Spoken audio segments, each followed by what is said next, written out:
Hi, this is Christian White with V1 Arrows Technician Assistance Center. Today we're going to be discussing removing pins and installing pins into rack connectors. So any box on the aircraft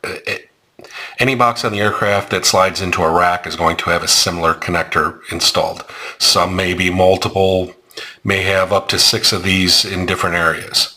All work the same way depending on the type of pin that you're pulling out. In this case, the majority of the pins that we're going to do are going to be this type of pin. These are always going to be rear release pins. In this case, we have the choice of either a plastic or a metal. I've always found that the metal tools work a lot better for these rack pins.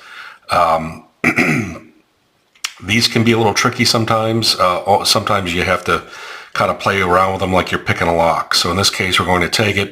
You can see it's kind of a half moon shape. Going to put the wire into that slot and slide it down along the wire into the pinhole.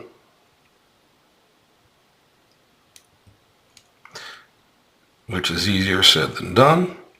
Once it's in there, grab the wire and give it a little bit of a tug as we play around with the lock. Again, sometimes it's almost like picking a lock where they just don't want to come out.